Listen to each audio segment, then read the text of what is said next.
when in 1990 I learned Reiki, and I started organising Reiki workshops with other Reiki masters, one in particular, David Robertson, and his wife down in a country coastal town called Moruya in New South Wales in Australia.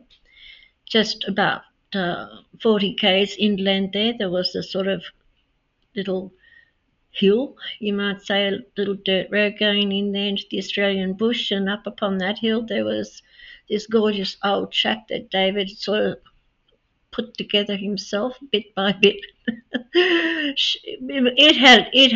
It was watertight, but it had a really lovely energy to it, and I really loved going there every weekend or every possibility I got, because the peace and serenity was just surreal.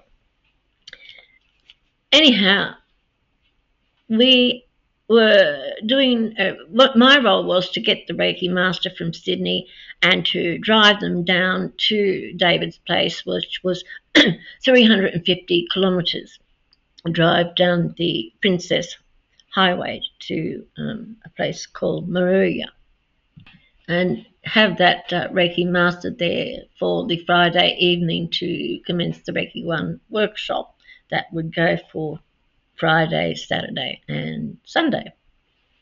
Anyway, this particular Reiki workshop, we had Wayne Rigg, we also called him Krishna, invited down to do this workshop, and he had a number of students there. And that night, in the sort of spa room that David called it, was where he had an in-floor spa. It was a lovely wooden floor, very serene, private room that just had this nice energy to it. And across from where I had my little sort of mattress type bed, there was a little altar-y type table. And Krishna, or Wayne, had put the photos of the masters, Usui, Hayashi, and Takata, Fearless Furumoto, and Manya Tuan, all in a row. But the one that really got me, of course, was the one of Usui, because that one had the light underneath it. It was the first one. And it was the one that we didn't know. We knew things about Hayashi and Takata, but we didn't know much more about Usui. But how and he got this power in the first place was going through everybody's head back in that time around the 1990s. So I'm sitting there looking at this picture, and I saw this lovely little teacup candle, and lit a stick of my incense and put it there on the stand there in front of the Usui picture, and I sat down there and I just staring at this picture, and I just went into his face, and I said, I've met some pretty amazing people in my life, Dr. Usui, I said, but I can't touch you. I was able to feel them energy in a room and touch their energy and talk to them mentally and physically, even kiss their feet, hold their hands, but you're not here except in this picture. And I want to know who you are. I want to know more about you. I want to feel where you're put your hands, where you have felt. I want to feel that energy. And I believe I have to put my hands on where you ran your hand down that banister or the pulpit in the church at that Doshishi University. I have to touch where you've touched.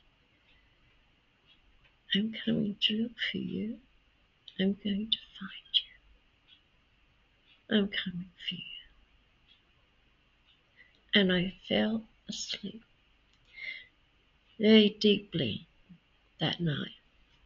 But that was the night I promised myself that I would find him.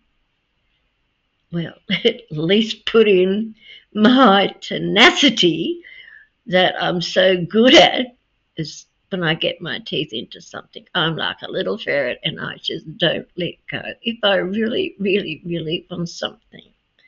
And gee, we've got this wonderful power from a man that we know hardly anything about that was driving everybody crazy back in the 90s that just wanted to know more. I just wanted to feel his energy, really. And then I sadly started reading a lot of negative parts, and I thought, I can't believe my ears. I can't believe what I'm being told. So I knew what I had to do myself. I had to go to Japan, and I did that the first time. And then I did it the second time because I needed to find him so badly. But I'd almost given up the first time round. And I thought, I'm going back to Japan again. I had this dream, and I get back into Japan, and what's the my mission was to initiate a Reiki master on Kuramiyama. Go up there, stay up at the onsen, and how beautiful it was, all covered in white snow. A perfect day. You couldn't wish for better. But I put my feet on the soil of Kyoto and I get this overwhelming urge. And it was so strong, but like irresistible push to have your favourite pizza, even stronger than that. And I don't really eat pizza, but if you said, chicken wings, I would. But I I said, Sala, I'm so sorry, but we have to go.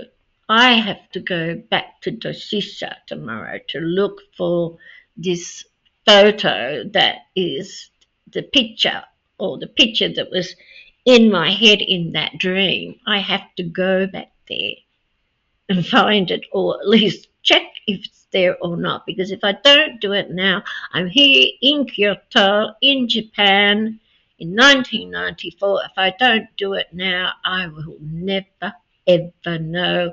And going back to Doshisha University is the only place I can get that information and put Reiki to Takata's story. Really, that's where Takata said he was. Takata said he was the president of the Doshisha University in Kyoto. So, even though I didn't find our picture of Usui in any of the images, or the name of Usui in any of the archives there the first time, in 1993, 1994, I had a picture of him in my head, black and white one in my head that didn't look anything like him. And I have to laugh at it now. I think it's the first time I've ever looked at it in this crazy way. So this is very raw. So I've got this picture in my head, and how can I ever forget it? It's there. I don't even have to carry it around, a photocopy of it around with me. It's just stuck there on the left part of my brain. And so I've got to go and check out that picture no matter what. And sure enough, of course, I got into that library. And well, before we got to the library, I think I'll stop here because I want to do a separate one.